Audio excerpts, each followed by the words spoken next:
Online students, welcome to today's test discussion. ఈరోజు exam రాసిన వాళ్ళకంతా మీకు ఆల్రెడీ ఎగ్జామ్ పేపర్ చూస్తుంటారు. ఎగ్జామ్లో క్వశ్చన్స్ ఏ విధంగా వచ్చాయి, క్వశ్చన్ పేపరు ఇవంతా మనం డిస్కస్ చేసే ముందు ఒకసారి మీకు నేనేం చెప్పాలనుకుంటున్నానంటే ఈరోజు పెట్టిన స్కాలర్షిప్ టెస్ట్ ఎందుకోసం పెట్టాము, అసలు 150 క్వశ్చన్స్ మనము 2 మెయిన్స్ సిలబస్ తీసుకొని చెప్తున్నాం. మెయిన్స్ సిలబస్లో కూడా మనకి ఫైనల్ ఎగ్జామ్లో మీకు 2 పేపర్స్ ఉంటాయి, పేపర్ 1, పేపర్ 2. పేపర్ 1లో 150, పేపర్ 2లో 150, టోటల్గా 300. ఇక్కడ మనము 2 పేపర్స్ కలిపి 150 మార్క్స్కి పెట్టాం. ఈ క్వశ్చన్ పేపర్లో మీరు గమనించినట్లయితే ఫస్ట్ నేను సెక్షన్ బి తీసుకుంటున్నాను. ఈ వీడియోలో మీకు question paper, detail explanations, detailed key and explanation కూడా మీకు పెట్టాము. అది నీకు ఇక్కడ చూపిస్తున్నాను. కీ అండ్ ఎక్స్ప్లెనేషన్ పేపర్ కూడా ఇది ఇంగ్లీష్ మీడియం కూడా దాదాపు 42 పేజెస్ ఉంది. తెలుగు మీడియం కూడా ఆల్మోస్ట్ 46 పేజెస్ దాకా మనకి కీతో పాటు ఎందుకు కరెక్టు, ఎందుకు ఇన్కరెక్ట్ అనేది మనం డీటెయిల్గా ఇచ్చాం. ఇది సివిక్స్ సెంటర్ యొక్క సిగ్నిఫికెంట్ ఆస్పెక్ట్. ఏం సిగ్నిఫికెంట్ ఆస్పెక్ట్ అంటే మనం ఇచ్చిన క్వశ్చన్కి ఏ స్టేట్మెంట్ కరెక్ట్, ఏ స్టేట్మెంట్ ఇన్కరెక్ట్, ఎందుకు కరెక్ట్, ఏది ఇన్కరెక్ట్ అనేది మనకు తెలుస్తుంది. ఇంకా మీకు మల్టిపుల్ టైమ్స్ ర్యాంకర్స్ ఏం చెప్తున్నారంటే ఎగ్జామ్ రాయడం కాదు, ఎగ్జామ్ రాసిన తర్వాత అనాలిసిస్ చేసుకోవాలి. అనాలిసిస్ చేసేటప్పుడు మీరు ఒక అనాలిసిస్ నోట్ పెట్టుకోవాలి. ఈ అనాలిసిస్ నోట్లో ఈ స్టేట్మెంట్స్ కరెక్ట్ ఉన్నాయా, ఈ స్టేట్మెంట్ ఎందుకు నేను తప్పు చేశాను. ఎగ్జామ్ రాసేటప్పుడు మల్టిపుల్ మైండ్స్ నీకు ప్యారలల్గా థాట్ ప్రాసెస్ అనేది ఉంటుంది. ఈ ప్యారలల్ థాట్ ప్రాసెస్లో ఉన్నప్పుడు ఇది కరెక్టా, ఇది గుర్తు రాకపోవచ్చు. బుక్ చదువుకుంటూ పోయినా అనుకోండి, ఫస్ట్ పేజ్ నుంచి లాస్ట్ పేజ్ వరకు నువ్వేమనుకుంటామంటే అన్ని ఎగ్జామ్స్, అన్ని క్వశ్చన్స్ అన్ని కరెక్ట్గా పెట్టేస్తాను అనుకుంటావు. కానీ క్వశ్చన్ పేపర్ చూడండి,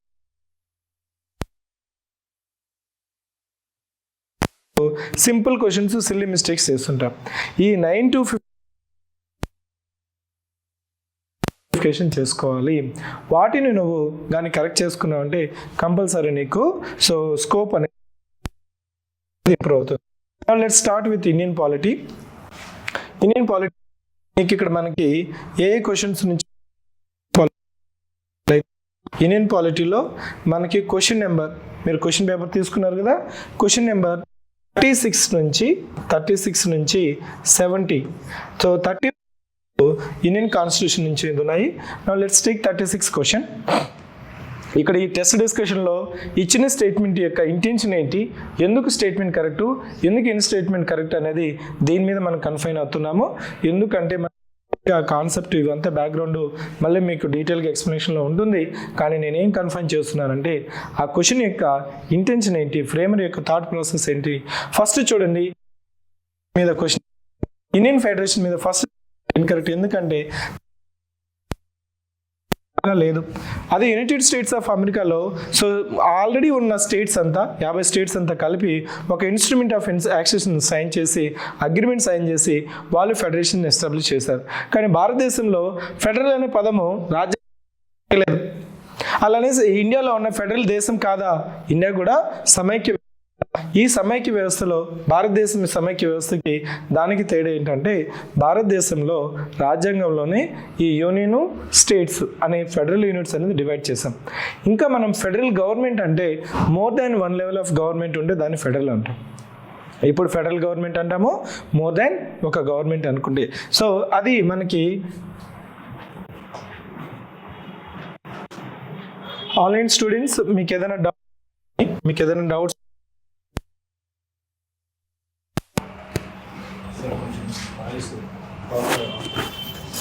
వినిపించట్లేదా, ఏమవుతుంది? Now I am audible. Now check it, please confirm. Online students ఒకసారి కన్ఫర్మ్ చేయండి.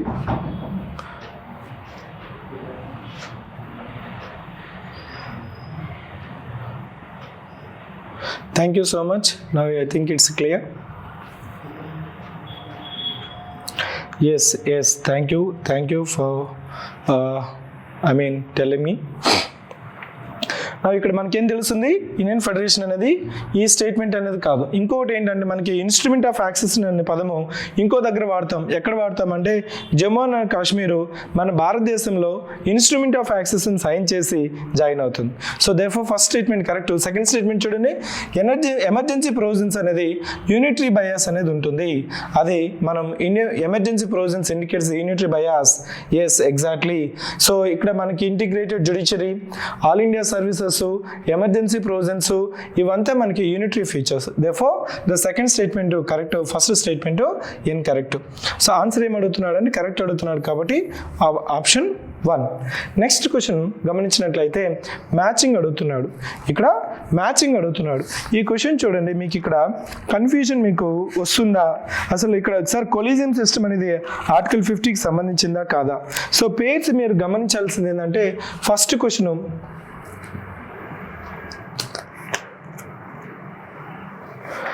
క్వశ్చన్ ఇక్కడ మీకు గమనించినట్లయితే ఆర్టికల్స్ ఇచ్చాడు 15, 25, 23, 21. సో మీకు ఇక్కడ రైట్ మ్యాచ్ వచ్చి ఆప్షన్ 1 అవుతుంది. ఆప్షన్ 1లో మీకు సో 15 ఏమవుతుంది మనకి prohibition of discrimination on the grounds of 5 grounds ఉంటాయి. Religion, race, caste, sex, place of birth. ఈ 5 ప్రాతిపదిక మీద మనం డిస్క్రిమినేషన్ చేయగలిగింది ఆర్టికల్ 15. అదే బీకి తీసుకుంటే మనకి right to freedom of religion ఉంది కదా, 25 to 28. అది మనకి right to freedom of religion. ఈ రైట్ టు ఫ్రీడమ్ ఆఫ్ రిలీజన్లో అసలు రిలీజియస్ సింబల్స్ అంటే ఏంటి, అసలు టర్బన్ నాకు మ్యాండేటరీ ప్రాక్టీసా కాదా? దాంట్లో మనకి సో మన సిక్ రిలీజన్ తీసుకుంటే 5 ఉంటాయి. 5లో మీరు తీసుకుంటే వాళ్ళు ఏం చేస్తారు, టర్బన్ పెట్టుకుంటారు. అదేవిధంగా సో లాంగ్ హెయిర్ ఉంటుంది, వుడెన్ ట్రౌజర్ ఉంటుంది, ఐరన్ బ్యాంగిల్ వేసుకుంటారు, చిన్న నైఫ్ కూడా ఉంటుంది. ఈ 5 ఎలిమెంట్స్ సుప్రీంకోర్టు ఏం చెప్పిందంటే these are the mandatory practices as per the Sikhism. అది కూడా ఫ్రీడమ్ ఆఫ్ రిలీజన్ ఉంది కాబట్టి దాని మీద మనకి ఇది ఉంది. మనకి ఆర్టికల్ 23 మన 14 to 18 ఒకసారి చూసుకోండి. 14 to 18, 19 to 22, 23, 24 అండ్ 25 to 28, 29, 30, 32 ఇలా మనం డిఫైన్ చేస్తుంటాం. సో 23, 24 తీసుకుంటే సో ప్రొహిబిషన్ అగైనెస్ట్ ఎక్స్ప్లాయిటేషన్. ఈ ఎక్స్ప్లాయిటేషన్ మీద మనం తీసుకున్నప్పుడు ఈ హ్యూమన్ ట్రాఫికింగ్ కానీ లేకపోతే వెట్టి సిస్టమ్ కానీ ఫోర్స్డ్ లేబర్ కానీ ఇవంతా మనకి 23, 24 మధ్యలో మనకి ప్రొహిబిషన్ చేస్తున్నాయి. నెక్స్ట్ 21. సో 21 వచ్చి మనకి so right to life and personal Liberty. Therefore ఇక్కడ మనకి ఆప్షన్ ఏమవుతుందంటే ఆప్షన్ 1 అవుతుంది. ఇక్కడ ఏమైనా కన్ఫ్యూజన్ ఉందా? ఐ హోప్ మీకు ప్రాపర్గా చూసినట్లయితే ఇక్కడ మీకు మ్యాచింగ్ తెలుస్తుంది. నెక్స్ట్ ఇంకొక క్వశ్చన్ మ్యాచింగ్ ఇచ్చాడు. ఇక్కడ మ్యాచింగ్ ఏదో కరెక్ట్గా ఇచ్చేసి ఏమవుతుందా అంటే సో ఇచ్చిన పేర్స్లో ఏవి కరెక్ట్గా మ్యాచ్ అవుతున్నాయి అనేసి అడిగాడు. ఇచ్చిన పేర్స్లో ఏవి కరెక్ట్గా మ్యాచ్ అవుతున్నాయి అని అడుగుతున్నాడు. ఫస్ట్ది వచ్చి మీకు ఏమవుతుందంటే ఆర్టికల్ 38 కాదు, ఆర్టికల్ 41. సో రిమైనింగ్ ఆర్టికల్స్ అంతా మనకి కరెక్టే అవుతుంది. ఇక్కడ మీకు ఇంకోటి నేనేం చెప్పాలనుకుంటున్నానంటే ఆర్టికల్ 50కి కొలీజియం సిస్టమ్కి ఏమన్నా కోరిలేషన్ ఉందా అంటే మనకి ఆర్టికల్ 50లో కానీ చూసుకున్నట్లయితే separation of executive and judiciary ఉంటుంది. ఇక్కడ కొలీజియం సిస్టమ్ అంటే ఏంటి? కొలీజియం సిస్టంలో ఇప్పుడున్న సిస్టంలో ఓన్లీ జడ్జెస్ మాత్రమే ఉంటారు. ఎందుకు సార్ ఓన్లీ జడ్జెసే ఉన్నారు అని మీకు తీసుకుంటే ఇక్కడ directive principles of state policy కింద కొలీజియం సిస్టంలో నీకు సో ఈ జ్యుడిషియల్ మెంబర్స్ మాత్రమే ఉంటారు. అది ఆర్టికల్ 50 కింద ఫస్ట్ ఇన్కరెక్ట్ అవుతుంది, రిమైనింగ్ అంతా కరెక్ట్ అవుతుంది. ఆన్సర్ వచ్చి మనకి ఆప్షన్ 2 అవుతుంది. Option 2. So this is about question number 38. Now let's move on to the 39. 39లో నీకు చూసుకున్నట్లయితే నీకు 39లో ఏమవుతున్నాడు ఫండమెంటల్ డ్యూటీస్ మనకి పార్ట్ 4 ఆఫ్ ది ఇండియన్ కాన్స్టిట్యూషన్లో ఉంది. ఒరిజినల్ కాన్స్టిట్యూషన్ అంటే సార్ డూప్లికేట్ కాన్స్టిట్యూషన్ ఉందా? ఒరిజినల్ కాన్స్టిట్యూషన్ అంటే ఇక్కడ ఏంటంటే మనకి 26th జనవరి 1950 అప్పుడు వచ్చిన అంటే ఎన్ఫోర్స్మెంట్ అయిన రాజ్యాంగం ప్రకారం మనకి ఫండమెంటల్ డ్యూటీస్ లేదు. ఈ ఫండమెంటల్ డ్యూటీస్ మనము 42nd కాన్స్టిట్యూషనల్ అమెండ్మెంట్ ప్రకారము 1976 ప్రకారము మనం యాడ్ చేస్తాం. సో ఎన్ని ఫండమెంటల్ డ్యూటీస్ యాడ్ చేస్తామంటే 11 ఫండమెంటల్ డ్యూటీస్ యాడ్ చేస్తాం. దీంట్లో కంపల్సరీ ఓటింగ్ అనేది లేదు. ఇప్పుడు కంపల్సరీ ఓటింగ్ అనేది స్వరణ్ సింగ్ కమిటీ అప్పుడు ఎక్స్పర్ట్ కమిటీ రికమెండ్ చేస్తున్నా కానీ మనం ఇంక్లూడ్ చేయలేదు. సో రిమైనింగ్ అంతా మనకి ఫండమెంటల్ డ్యూటీస్ అనేది సో ఇక్కడ ఆప్షన్ అవుతుంది. So therefore they are asking that not a fundamental duty, కాబట్టి ఆన్సర్ ఏమవుతుంది?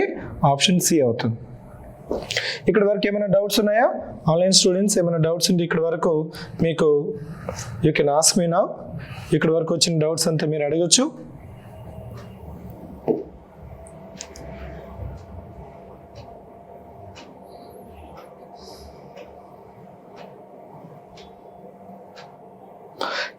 ఇంకా ఏమైనా డౌట్స్ ఉన్నా కానీ at the end of the session I will take up.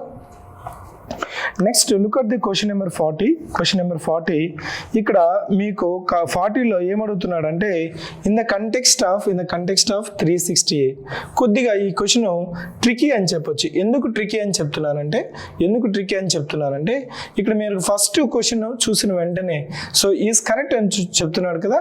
A private member of the bill can bring a bill to amend the constitution. ఇది correct statement. Second statement చూసుకుంటే 360 cannot be challenged in the Supreme court.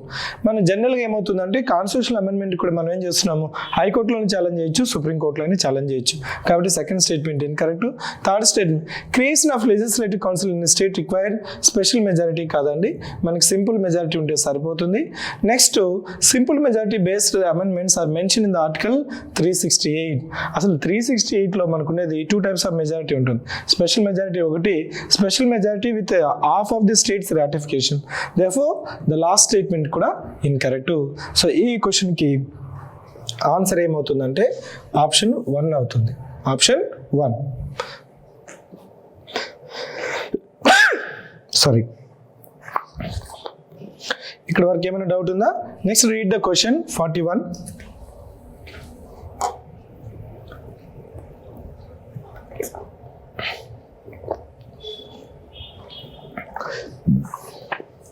So ఇట్లాంటి 41 question నీకు చూసుకుంటే sir ఇట్లాంటి questions అడుగుతారా, so factual questions అడుగుతారా?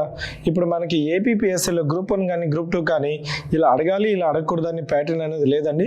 మీరు PYQs చూస్తే ఆ విధంగా ఒక అర్థంలో ప్రశ్న అడిగితే ఆటోమేటిక్గా నీకు అడిగే ఛాన్స్ ఉంటుందండి. ఇది 1951, 1967, 1973 అండ్ ఇందిరాగాంధీ కేసు వచ్చి 1975.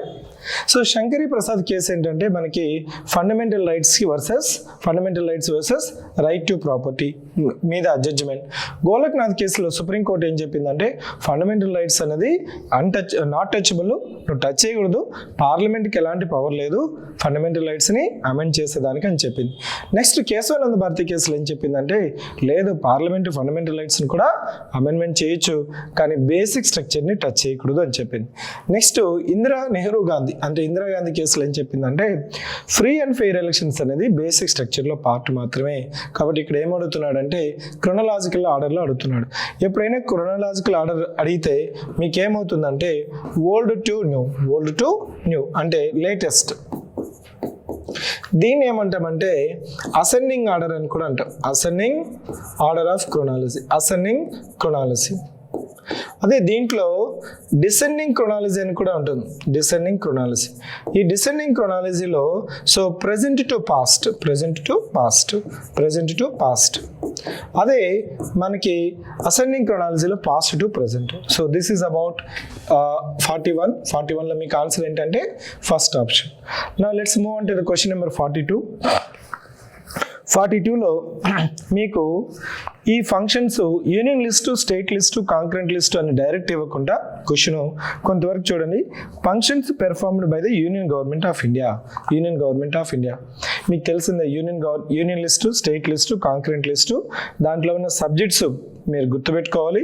అట్లీస్ట్ అన్నీ గుర్తుపెట్టుకోకపోయినా ఇలా ఎగ్జామ్స్లో అడిగినప్పుడైనా యూనియన్ లిస్ట్లో ఒక 10, స్టేట్ లిస్ట్లో ఒక 10, కాంకరెంట్ లిస్ట్లో ఒక 10 కానీ నువ్వు కానీ గుర్తుపెట్టుకున్నావు అంటే you can easily eliminate it. ఎప్పుడైనా డ్రింకింగ్ వాటర్ ప్రెజెన్స్ అనేది స్టేట్ గవర్నమెంట్లోకి వస్తుంది. ఫర్ ఎగ్జాంపుల్ బ్యాంకింగ్ కావచ్చు, ఇన్సూరెన్స్ కావచ్చు, డిఫెన్స్ కావచ్చు, కమ్యూనికేషన్ కావచ్చు, ఇవంతా మనకి యూనియన్ లిస్ట్లో వస్తుంది. అదే స్టేట్ లిస్ట్లోకి వచ్చిన తర్వాత పబ్లిక్ ఆర్డరు ఇట్లా నీకు drinking water, agriculture, irrigation, even water is mention in the state list. Don't confuse. Inter state water distribution వచ్చి మనకి ఎక్కడ ఉంటుందంటే మనకి యూనియన్ లిస్ట్లో ఉంటుంది. అదే వాటర్ మాత్రము స్టేట్ లిస్ట్లో ఉంటుంది, ఇంక్లూడింగ్ డ్రింకింగ్ వాటర్. దేర్ఫోర్ మీరు 3 and 5 కానీ తీసేసినట్లయితే ఆన్సర్ ఏమవుతుంది చూడండి. 3 and 5 తీసేస్తే ఆన్సర్, వాట్ ఈస్ ఆన్సర్?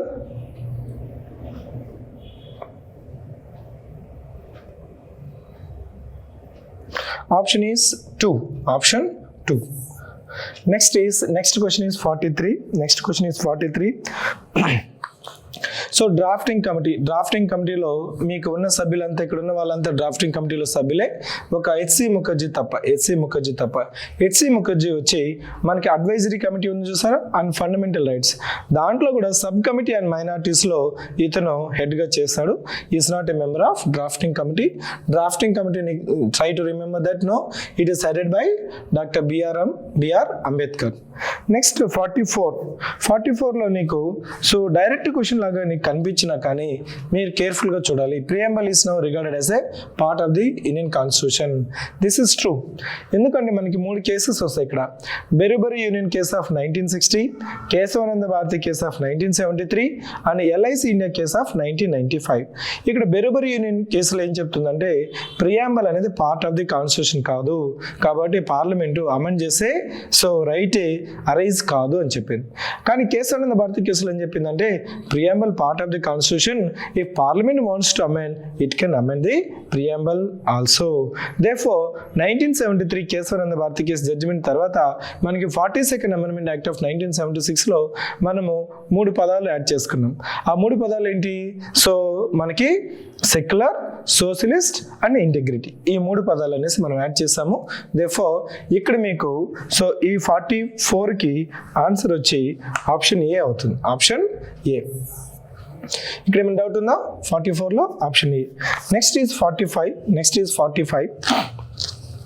45లో మీకు గమనించినట్లయితే 45 కానీ మీరు గమనించినట్లయితే they're asking about so certain ఒక 4-5 స్టేట్మెంట్స్, ఇలాంటి టైప్ ఆఫ్ క్వశ్చన్స్ ఈ మధ్య ఎక్కువగా వస్తున్నాయండి.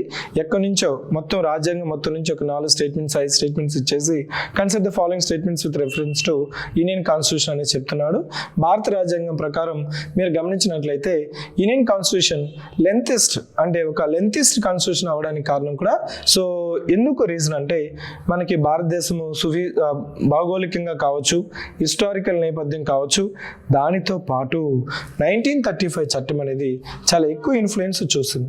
ఎందుకంటే సో ఇప్పుడు మనకి ఒరిజినల్ కాన్స్టిట్యూషన్ ఉంది కదా 1950లో, అప్పుడున్న 395 ఆర్టికల్స్లో it was mention that almost 250 provisions were directly taken in the original constitution. Therefore some critics also says that Indian constitution is the carbon copy pasted copy from the 1935 అని కూడా critics చెప్తుంటారు. But anyway our constitution makers will say that so no person is holding the intellectual rights because the constitution values, fundamental values, basic rule of law is fundamental prerequisite for any human beings. So no one is holding the intellectual or copyrights, and we don't feel ashamed saying that we have adapted best provisions and discarding the ill provisions. That is the influence of 1935. Next second statement is correct.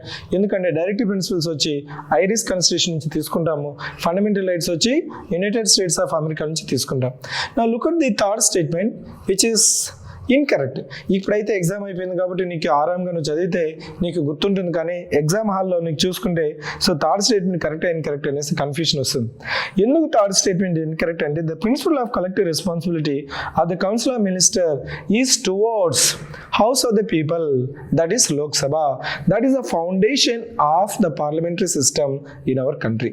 మనము parliamentary వ్యవస్థ ఉంది కదా, ఆ parliamentary వ్యవస్థకి basic పునాది ఏంటంటే council of ministers are collective responsibility the house of the people. లోక్సభలో ఎందుకంటే మనం నో కాన్ఫిడెన్స్ మోషన్ లోక్సభలో మూవ్ చేసి మనము ఎగ్జిక్యూటివ్ని గవర్నమెంట్ని తీసేయచ్చు. అది మనకి సో ఇక్కడ ఇన్కరెక్ట్గా ఇచ్చారు. సో రిమైనింగ్ స్టేట్మెంట్స్ అంతా కరెక్ట్, ఆన్సర్ వచ్చి మనకి ఆప్షన్ 2 అవుతుంది. Next question is 46 question. సరే ఇట్లాంటి ఫ్యాక్చువల్ క్వశ్చన్స్ అడుగుతారా? అడగచ్చు. ఇది డ్రై క్వశ్చన్ అండి. మనకి ఏ సబ్జెక్ట్ తీసుకున్నా మళ్ళీ కూడా మన ఒక స్టేట్మెంట్ నుంచి నేను చెప్తున్నాను. Venu Mannam who score 245.333 out of 300. ఈ says that don't prepare any subject any concept to score 100%. మనకి పాలిటీలో 75 క్వశ్చన్స్ వస్తున్నాయి. 75 క్వశ్చన్స్ కరెక్ట్ పెట్టాలనేసి నువ్వు ప్రిపేర్ అవ్వద్దు.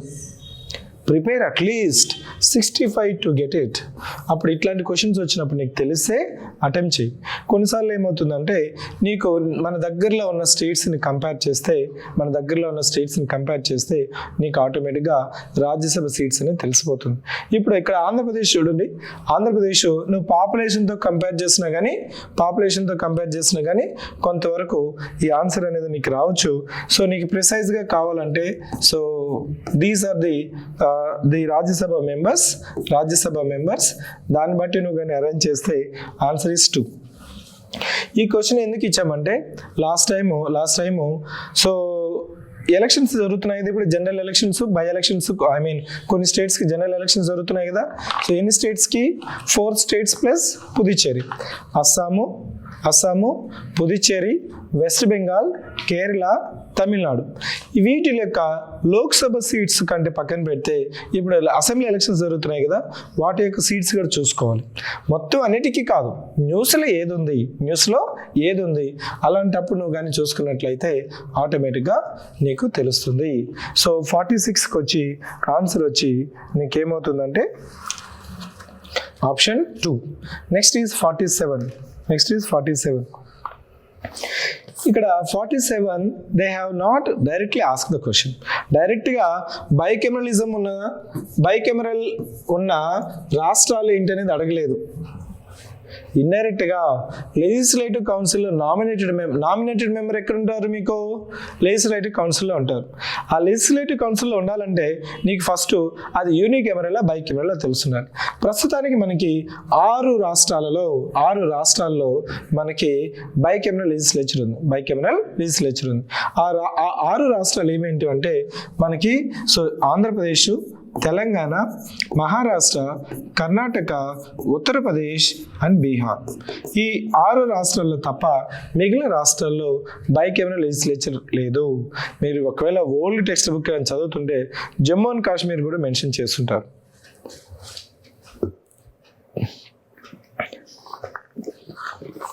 జమ్మూ అండ్ కాశ్మీర్ ఇప్పుడు రాష్ట్రం కాదండి, ఇప్పుడు స్టేట్ యూనియన్ టెరిటరీ అయింది. అది కూడా ఇప్పుడు ప్రెసెంట్ ఒక్క కెమెరల్ ఉంది, దాన్ని యూనిక్ కెమెరల్ మాత్రమే అంటాం. దేర్ఫోర్ 47కి ఆన్సర్ ఏమవుతుందంటే ఆప్షన్ 3.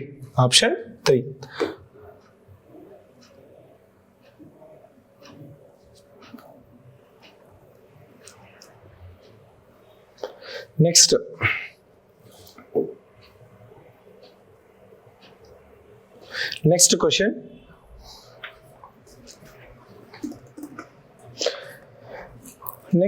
చూసుకుంటే 48.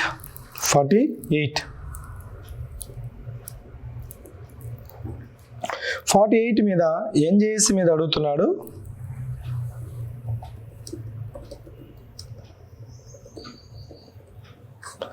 ఎన్జేఎస్సీ మీద క్వశ్చన్ అడుగుతున్నాడు. మనకు తెలిసిందే ఈ national judicial appointment commission 99th constitutional amendment act ప్రకారము నేషనల్ జ్యుడిషియల్ అపాయింట్మెంట్స్ కమిషన్ ఉండాలి అనేసి ఒకటి రాజ్యాంగ సవరణ చేశారు. కానీ సుప్రీంకోర్టు ఏం చేసిందంటే దీన్ని ఇది రాజ్యాంగబద్ధమైనది కాదు, అన్కాన్స్టిట్యూషనల్ నల్ అండ్ వైడ్ అని చెప్పింది. ఏ ప్రాతిపదిక కింద అంటే it compromises independence. So judiciary యొక్క ఇండిపెండెన్స్ని కాంప్రమైజ్ చేస్తుంది అనేసి జడ్జిమెంట్లో ఇచ్చింది. ఇక్కడ ఒక 4 స్టేట్మెంట్స్ ఇచ్చారు. 4 స్టేట్మెంట్స్లో ఫస్ట్ క్వశ్చన్ చూడండి. So appointing the judges of the CS it was proposed and it consist of 6 members. కానీ ఇక్కడ 6 మెంబర్స్లో సో ప్రైమ్ మినిస్టర్ ఉండడు. ఎవరు ఉంటారంటే చీఫ్ జస్టిస్ ఆఫ్ ఇండియా ఉంటారు, 2 సీనియర్ మోస్ట్ జడ్జెస్ ఉంటారు, ప్లస్ లా మినిస్టర్ ఉంటారు, 2 ఎమినెంట్ పర్సన్స్ ఉంటారు. ఓకే, సో సార్ ఇది గుర్తుపెట్టుకోవాలి. 6 members ఎవరెవరు? Chief justice of India, 2 senior judges, ఒక union law minister plus 2 eminent persons. Therefore ఈ స్టేట్మెంట్ అనే సెకండ్ స్టేట్మెంట్ అనేది incorrect. Collegium system consist of, ఇప్పుడున్న కొలీజియం సిస్టమ్ తీసుకున్నట్లయితే చీఫ్ జస్టిస్ ఉన్నారు, అదేవిధంగా 4 సీనియర్ మోస్ట్ జడ్జెస్ కూడా ఉన్నారు. నెక్స్ట్ కొలీజియం సిస్టమ్ అనేది over a period of time మాత్రమే ఎవాల్వ్ అయ్యింది. Therefore సెకండ్ స్టేట్మెంట్ తీసేస్తే మీకు ఆన్సర్ ఏమవుతుందంటే ఇక్కడ ఆప్షన్ 3 అవుతుంది. సో ఇప్పుడు ఎన్జేఏసీ అనేది అన్కాన్స్టిట్యూషనల్ అని సుప్రీంకోర్టు తీర్పిచ్చింది. కానీ రాజ్యాంగంలో ఇప్పటికీ ఉందండి, రాజ్యాంగంలో ఇప్పటికీ ఆ స్టేట్మెంట్ ఉంది. ఎప్పుడైతే సుప్రీంకోర్టు తీర్పిస్తుందో దాన్ని మనము టెంపరీ లాగా కదా కన్సిడరేషన్ తీసుకుంటాం. ఓకే, సో రేపు మళ్ళీ అదే సుప్రీంకోర్టు సో ఎన్జీఎస్లో ఏమన్నా ఇక్కడ మనం చూడండి, ఇక్కడ మెయిన్ ఏంటంటే ఎందుకు ఇండిపెండెన్స్ని కాంప్రమైజ్ చేస్తుందంటే కంపోజిషన్లోనే అక్కడ మనకి జ్యుడిషియరీ కానీ కొద్దిగా అప్పర్ హ్యాండ్ కానీ ఇచ్చామంటే ఆటోమేటిక్గా judiciary maybe in the coming days May accept. Next 49. Look at the 49 question. Read the 49 question.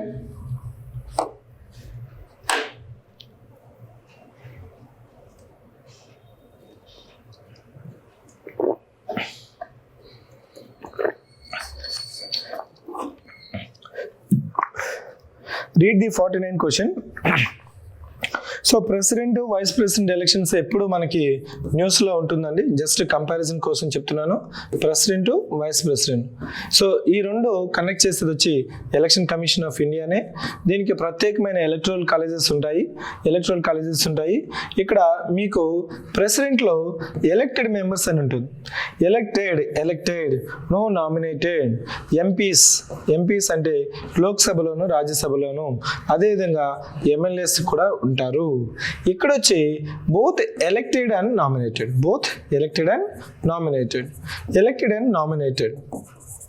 Only parliament. ఇక్కడ ఎమ్మెల్యేస్ రారు. ఓకే, సో ఇక్కడ చూడండి, ఇక్కడ is indirectly elected similar to the president of India. Electoral college includes all elected members of parliament. Next nominated members of Rajya Sabha are part of the electoral college. The electoral college includes the elected members of state legislative assemblies.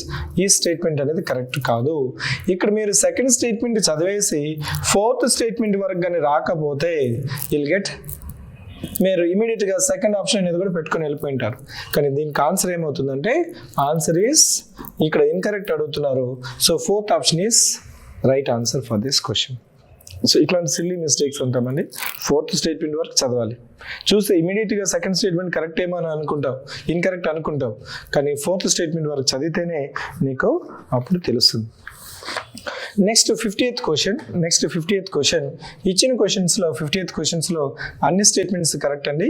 ఇక్కడ 31A, 31B, 31C ఇవి మన రాజ్యాంగ సవరణ ద్వారా insert చేసుకుంటూ పోతాము.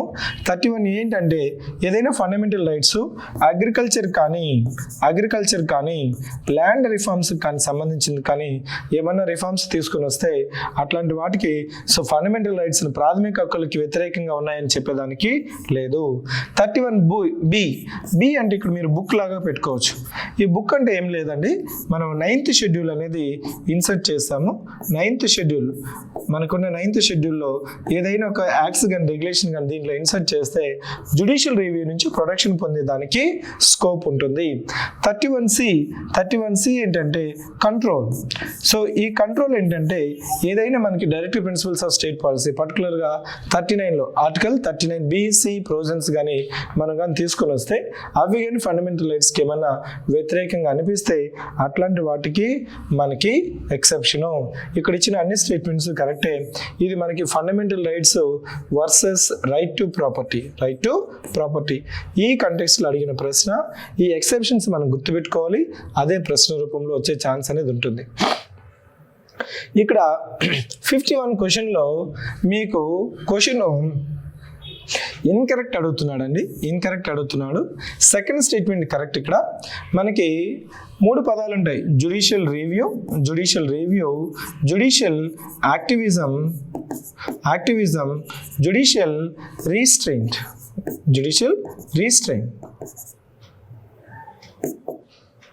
రీస్ట్రెయింట్. Review అంటే parliament కానీ స్టేట్ లెజిస్లేచర్ కానీ చట్టం చేస్తే అవి రాజ్యాంగబద్ధమా కాదా అని చెప్పేది జ్యుడిషియల్ రివ్యూ. దీన్ని మనం న్యాయ సమీక్ష అంటాం. జ్యుడిషియల్ యాక్టివిజం ఇక్కడ న్యాయస్థానాలు కొంత ప్రొయాక్టివ్ అవుతుంది. మనం భారతదేశం కానీ తీసుకుంటే, భారత రాజ్యాంగ కాన్స్టిట్యూషన్ ఇలా తీసుకుంటే, ఇది మనం 3 ఆర్గాన్స్ తీసుకుంటే జ్యుడిషియరీ, ఎగ్జిక్యూటివ్, లెజిస్లేచర్. ఇది ఎగ్జిక్యూటివ్, లెజిస్లేచర్ అండ్ జ్యుడిషియరీ. ఇక్కడ చూడండి, ఎగ్జిక్యూటివ్కి లెజిస్లేచర్కి కొంత ఓవర్లాపింగ్ ఉంది. ఎందుకంటే మనకున్న లెజిస్లేచర్లో ఉన్న మెంబర్సే ఎగ్జిక్యూటివ్లో కౌన్సిల్ ఆఫ్ మినిస్టర్స్. కాబట్టి ఇక్కడ మనకి కొంత కోఆపరేషను ఎగ్జిక్యూటివ్కి లెజిస్లేచర్ ఉంది. కానీ జ్యుడిషియరీ అనేది కంప్లీట్గా ఇండిపెండెంట్. కానీ ఇక్కడ మీకేమవుతుందంటే judiciary over a period of time ఇదే రూల్స్ ఇచ్చేస్తుంటుంది. అదే మీరు పద్ధతి మీరు చెప్పింది ఫాలో అవ్వండి, ఈ పద్ధతులు ఫాలో అవ్వండి, సో ఇది కాంపన్సేషన్ ఇవ్వండి అనేసి నీకేమవుతుందంటే జ్యుడిషియరీనే ఓవర్ రూల్ చేసేస్తుంటుంది. ఇది కాస్త ఏమవుతుందంటే జ్యుడిషియల్ రివ్యూ కాస్త జ్యుడిషియల్ యాక్టివిజం అవుతుంది. జ్యుడిషియల్ యాక్టివిజం కాస్త ఏమవుతుందంటే జ్యుడిషియల్ ఓవర్ రీచ్ అయిపోతుంది.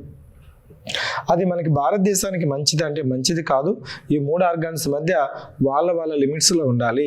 సో ఈ కంటెక్స్లో మీరు కానీ క్వశ్చన్ తీసుకుంటే second statement correct, first statement incorrect. ఇక్కడ యాక్చువల్గా జ్యుడిషియల్ యాక్టివిజం రాకూడదండి, సుమోటోగా కేసు చూసారా, జ్యుడిషియరీ తనంతట తానే కేసు తీసుకునే దాన్ని జ్యుడిషియల్ అంటాం, జ్యుడిషియల్ యాక్టివిజం అంటాము. సో ఈ సుమోటోగా కేసులు తీసుకోవడము, పబ్లిక్ ఇంట్రెస్ట్ లిటిగేషన్స్ని యాక్సెప్ట్ చేయడము, అవంతా కూడా జ్యుడిషియల్ యాక్టివిజంలో భాగమే. కానీ ఇక్కడ డెఫినేషన్ అడుగుతున్నాను కాబట్టి ఇన్కరెక్ట్ అడుగుతున్నాడు. Answer is option 1. Next question is 52. Again it is based on union list and concurrent list and state list. ఇక్కడ అడుగుతున్నది ఏంటంటే కాంకరెంట్ లిస్ట్ గురించి అడుగుతున్నాడు. ఇక్కడ మీకు కాంకరెంట్ లిస్ట్ అడుగుతున్నాడు కాబట్టి బ్యాంకింగ్ వచ్చి యూనియన్ లిస్ట్ అండి, ఫిషరీస్ వచ్చి స్టేట్ లిస్ట్, ఎడ్యుకేషను ఎలక్ట్రిసిటీ ఇవంతా మీకు కాంకరెంట్ లిస్ట్లోకి ఉంటుంది. So therefore option 4. ఈ లిస్ట్ నేను చెప్తున్నాను కదా, సో కొంత నీకు 10 లిస్ట్ అనేది నువ్వు గుర్తుపెట్టుకుంటే ఇట్లాంటి 1 or 2 క్వశ్చన్స్ కంపల్సరీ అడిగినప్పుడు నీకు ఈజీగా ఆన్సర్ చేసే స్కోప్ అనేది పాసిబుల్ అవుతుంది. The next question is 53. 53లో ఏం అడుగుతున్నాడంటే ప్రెసిడెంట్ గురించి అడుగుతున్నాడు. ప్రెసిడెంట్ గురించి ఏమి అడుగుతున్నాడంటే నీకు ఫస్ట్ స్టేట్మెంట్ చూడండి, parliament of India has authority to make laws for the entire territory or any specified part of India. First statement is correct. Yes. Second statement ఏంటంటే doctrine of sufficient territorial nexus. The limited రాష్ట్రాలకు వచ్చి కొంతవరకే ఉంటుంది. So ఇది కూడా కరెక్టే. Third statement parliament and state possess the authority to enact the extra కాదు, only parliament is having the that authority, and the parliamentary laws can apply to Indian citizens and their property even when they are located outside of India. ఇక్కడ third statement తీసేసినట్లయితే answer is option 2.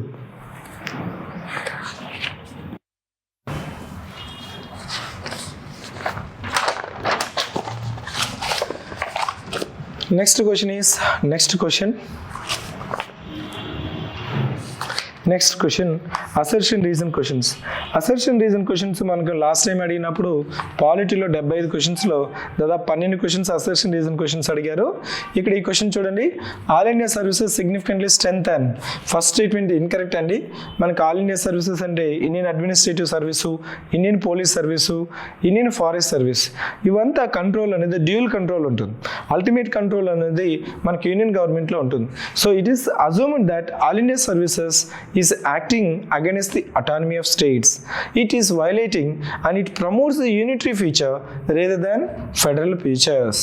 So the second statement ఏంటంటే second statement correct. So therefore the first is incorrect. So second is correct. Option 4. 54. Next 55. Now let's take up the 55 question. 55లో ఇది చాలా technical question. నీకు article తెలిస్తేనే నువ్వు answer చేయగలవు. ఇది ఎందుకు ఈ సిగ్నిఫికెన్స్ ఏంటంటే జిఎస్టీ వచ్చినప్పుడంతా మీకు ఈ ఆర్టికల్స్ అనేది గుర్తుపెట్టుకోవాలి. ఆర్టికల్ 368, 369, సో 370, సో 369A కూడా, 369A, 371 ఈ ఆర్టికల్స్ నువ్వు గుర్తుపెట్టుకుంటేనే దీన్ని ఆన్సర్ చేయగలవు. సో ఇప్పటి వరకైనా తెలుసుకోని వాళ్ళు తెలుసుకోండి. సో ఇక్కడ సెకండ్ స్టేట్మెంట్ మాత్రమే కరెక్ట్, రిమైనింగ్ అంతా ఇన్కరెక్ట్. ఆర్టికల్స్ ఏమని చెప్పాను, 268, 269, 269A, 270, 271 ఈ ఆర్టికల్స్ మనం గుర్తుపెట్టుకోవాలి. నెక్స్ట్ 56 యాంటీ డిఫెక్షన్ వచ్చి, సో ఇతను he was the first person to be disqualified as a member of parliament as per the anti-defection. ఎప్పుడు అంటే 1988లో ఫస్ట్ టైం ఎంపీగా అతన్ని మనం యాంటీ డిఫెక్షన్ కింద డిస్క్వాలిఫై చేసిన వ్యక్తులు ఎవరంటే, so Lalduhoma is from Mizoram. Next 57. ఇట్లాంటి 57 క్వశ్చన్స్ నీకు టైం కన్సూమింగ్ నీకు ఇక్కడ క్లియర్గా అతను తెలిస్తేనే నువ్వు ఆన్సర్ చేయగలవు. ఇక్కడ కీ అంటే ఏంటంటే ఇతను ఎవరు, బల్వంత్ రాయ్ మెహతా. ఈ బల్వంత్ రాయ్ మెహతా సో ఇచ్చిన రికమెండేషన్ ప్రకారమే సో మనకి ఇతను 3 టైర్ సిస్టమ్ రికమెండ్ చేశాడు. అదే మనకి అశోక్ మెహతా అని చూసారా, అశోక్ మెహతా కమిటీ వచ్చి 2 టైర్ సిస్టమ్. ఎల్ఎం సింఘ్వి వచ్చి మనకి కూడా 3 టైర్ సిస్టమ్. ఇతను కూడా కాన్స్టిట్యూషనల్ స్టేటస్ ఇవ్వాలనేసి నొక్కి చెప్పింది ఎవరంటే, కాన్స్టిట్యూషనల్ స్టేటస్ చెప్పింది ఏంటంటే ఎల్ఎం సింఘ్వి. సో దీని ప్రకారం మీరు కానీ తీసుకున్నట్లయితే మనం తీసుకున్నట్లయితే they are asking about the key recommendations option 3. The answer is option 3. Balwant Rai Mehta, Ashok Mehta and LM Singhvi ఈ 3 కమిటీస్ చాలా ఇంపార్టెంట్ అండి. వాళ్ళు ఇచ్చిన రికమెండేషన్స్ మల్టిపుల్ టైమ్స్లో మల్టిపుల్ ప్లేసెస్లో అడుగుతున్నారు. ఇది direct question. Community development program 1952లో ఇది ఇంట్రొడ్యూస్ చేశారు. అప్పుడు ఆబ్వియస్గా ప్రైమ్ మినిస్టర్ వచ్చి జవహర్లాల్ నెహ్రూ. ఇక్కడ నీకు ఏ టైంలో ఎప్పుడు ఇంట్రడ్యూస్ చేస్తారని తెలిసి చెప్పగలం. ఈ కమ్యూనిటీ డెవలప్మెంట్ ఏంటంటే మెయిన్గా పార్టిసిపేటరీ అప్రోచ్. ఈ పార్టిసిపేటరీ అప్రోచ్ ఉంటే పార్టిసిపేటరీ అప్రోచ్ ఉంటే మనకి కమ్యూనిటీస్ డెవలప్ అవుతున్నాయి అనేసి ప్రపోజ్ చేసింది మనకి community development program. Next is 59లో మనకి so 73rd 74th amendment. So ఇక్కడ మనకి సో మ్యాండేటరీ ప్రొవిజన్స్ అని కంపల్సరీ, ఇక్కడ మ్యాండేటరీ ప్రొవిజన్స్, అదేవిధంగా సో నాట్ మ్యాండేటరీ అని మనకి క్లాసిఫికేషన్స్ ఉంటుంది. దాంట్లో ఏంటంటే డైరెక్ట్ ఎలక్షన్స్ మాత్రమే మ్యాండేటరీ ఇచ్చిన వాటిలో, మిగిలిందంతా కంపల్సరీ ప్రొవిజన్స్ కాదు. Therefore option 4 is the right option for this question. Next is 60. So 60 క్వశ్చన్స్లో నీకు గమనించినట్లయితే 60 క్వశ్చన్లో 74th దీంట్లో నాట్ ఏ ప్రొవిజన్ అని అడుగుతున్నాడు. ఇక్కడ మనకి ఎప్పుడు కానీ హైకోర్ట్స్ అనేది మనకి ఇంటర్ఫియర్ కాదండి, ఇంటర్ఫియర్ కాదు. దేర్ఫోర్ ఫోర్త్ కానీ మనం తీసేసినట్లయితే సో ఫోర్త్ మాత్రం ఇక్కడ వాటిలో నాట్ ఏ ప్రొవిజన్ అన్నాడు. Therefore option 1. 74 Balwant Rai, Ashok Mehta, LN Singhvi, ఈ కమిటీస్ అంతా మనం గుర్తుపెట్టుకోవాలి. సో నా look at the 61 question. Finance commission మనం ఏ ఆర్టికల్ ద్వారా ఎస్టాబ్లిష్ చేస్తాం? ఆర్టికల్ 280 ద్వారా. ఇక్కడ మీకు the third statement is incorrect. ఎందుకంటే జనరల్గా ఈ ఓల్డ్ సెన్సెస్ తీసుకోదండి, లేటెస్ట్ సెన్సెస్ తీసుకుంటుంది. సెకండ్ స్టేట్మెంట్ కూడా ఇన్కరెక్ట్, ఫస్ట్ స్టేట్మెంట్ మాత్రమే కరెక్ట్. దేర్ఫోర్ ఆన్సర్ ఏమవుతుందంటే ఓన్లీ. ఎందుకు సెకండ్ స్టేట్మెంట్ అంటే డైరెక్ట్గా ప్రొవిజన్ చేయదండి. It strengthens the state consolidated fund of the respective states. Consolidated fund of India నుంచి మనకి కన్సాలిడేటెడ్ ఫండ్ ఆఫ్ స్టేట్ని స్ట్రెంథెన్ చేస్తుంది. అక్కడ నుంచి మనకి ఇక్కడ పంచాయత్స్కి, మున్సిపాలిటీస్కి డివల్యూషన్ అనేది జరుగుతుంది. సో అందుకోసం సెకండ్ స్టేట్మెంట్ అనేది ఇన్కరెక్ట్ అవుతుంది. సో ఇక్కడ అడిగింది ఏంటంటే కరెక్ట్ కాబట్టి option 1 is the right option. Next 62 గురించి మనకి so election commission of India గురించి ఇన్కరెక్ట్ స్టేట్మెంట్ అడుగుతున్నాడు. నీకు తెలిసింది ఎలక్షన్ కమిషన్ ఆఫ్ ఇండియా పార్లమెంట్కి, లెజిస్లేచర్కి, office of president, office of vice ప్రెసిడెంట్కి ఎలక్షన్స్ జరుగుతుంది. ఇక్కడ మనకి ఎలక్షన్ కమిషన్ ఆఫ్ ఇండియాకి లైఫ్ టైం బ్యాన్ చేసే సో అథారిటీ అనేది లేదు. ఇచ్చిన స్టేట్మెంట్స్లో fourth statement is incorrect. Therefore option is 4th. 63 ఇక్కడ మనకి సింపుల్ క్వశ్చనే.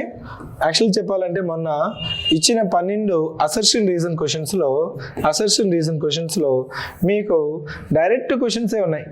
కొంతమంది స్టూడెంట్స్ చదవకుండా టైం లేకుండా అవన్నీ వదిలేశారు. ఇక్కడ చూడండి, ఎన్హెచ్ఆర్సీ అనేది కాన్స్టిట్యూషనల్ బాడీ కాదు కదా, statutory body. A statutory body? National protection of human rights act కింద మనం ఎస్టాబ్లిష్ చేస్తాం. ఫస్ట్ వచ్చి ఇన్కరెక్ట్, సెకండ్ వచ్చి so correct. Therefore option is 4. Next is 64లో ఇచ్చిన స్టేట్మెంట్స్ అంతా మనకి లోకయుక్త గురించి అడుగుతున్నాడు. ఎస్, ఆంధ్రప్రదేశ్లో లోకయుక్త ఉంది. సో ఇక్కడ 2 స్టేట్మెంట్స్ కరెక్ట్ అండి.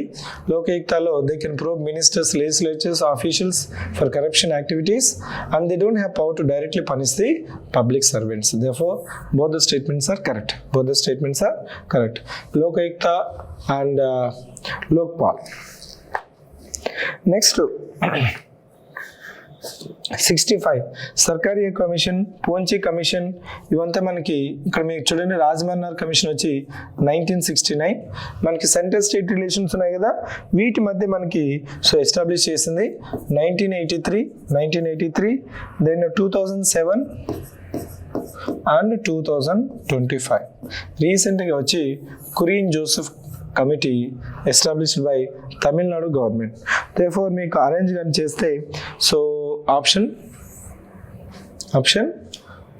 3 is the right answer. Next is 66 question. Which of the following describe the unitary features? Unitary features అంటే మనకి జనరల్గా ఏమవుతుందంటే ఒక సింగిల్ గవర్నమెంట్, స్ట్రాంగ్ గవర్నమెంట్ ఇవన్నది అన్నిటికీ ఇక్కడ వ్యాలిడ్ అవుతుంది. రిటన్ కాన్స్టిట్యూషన్ అనేది ఫెడరల్ ఫీచర్ అండి.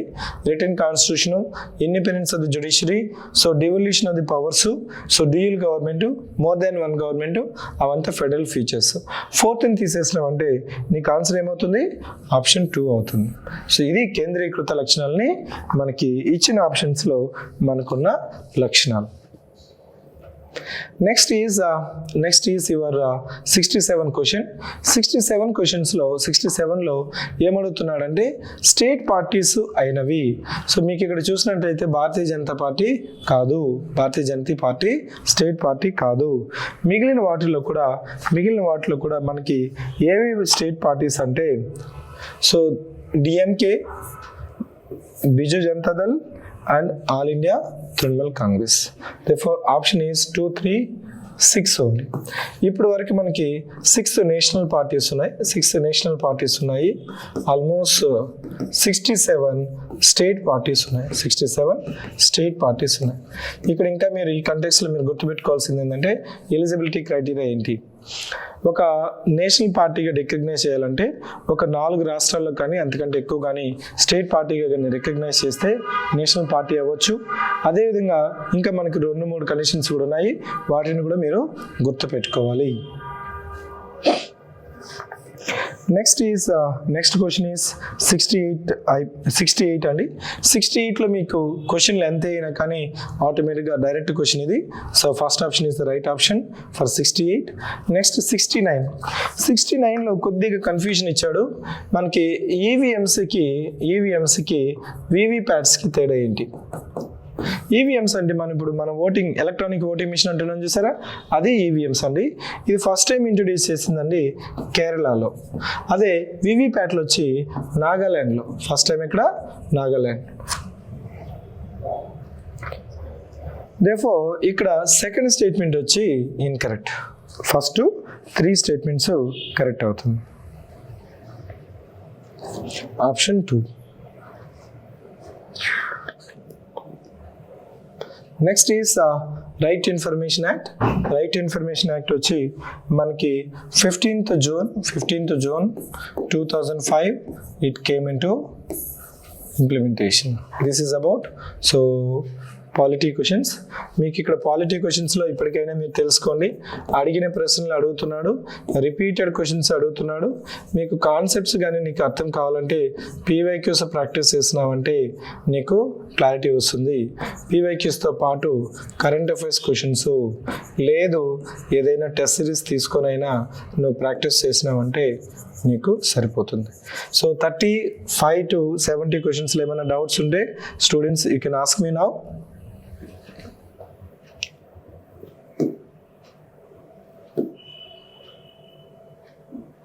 Please ask quickly. Doubts ఏమన్నా ఉన్నాయా?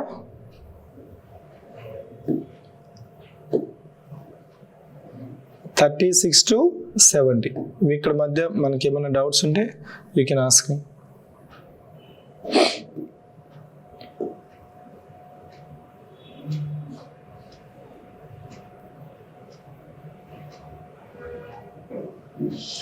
సో ఈ ఎగ్జామ్ పేపర్ మనం ఈరోజు ఆన్లైన్లో పెట్టాము, ఆఫ్లైన్లో కూడా పెట్టాము.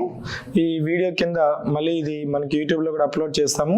మన టెలిగ్రామ్ ఛానల్లో కూడా, సివిక్ సెంటర్ టెలిగ్రామ్ ఛానల్లో కూడా మన క్వశ్చన్ పేపరు ఎవరైతే కొంతమంది మిస్ అయిన వాళ్ళకు కూడా ఈ క్వశ్చన్ పేపర్ మీరు పీడిఎఫ్ పెట్టాము, షేర్ చేస్తాము. దాని ఫోటో కాపీ ప్రింట్ తీసుకొని జిరాక్స్ తీసుకొని you can also practice it. Next వచ్చి మీకు ఎకానమీ సార్ కంటిన్యూ చేస్తారు. ఎకానమీ దాని తర్వాత అన్ని క్వశ్చన్స్ కూడా మీకు డెస్క్ డిస్కషన్ ఉంటుంది. ఎకానమీ తర్వాత మళ్ళీ మీకు science and technology and history అన్ని పేపర్స్ 150 క్వశ్చన్స్ మనం డిస్కస్ చేస్తున్నాము. మీరు తెలుసుకోండి ఎందుకు కరెక్ట్, ఎందుకు దాని వెనకాల ఉన్న ప్రశ్న ఏంటి, ఏ విధంగా అడుగుతున్నారు, నువ్వు ఏ విధంగా ఆలోచించావు, మళ్ళీ అట్లాంటి మిస్టేక్ మనం చేయకుండా చేయడానికి ఈ paper discussion. So I wish all the best.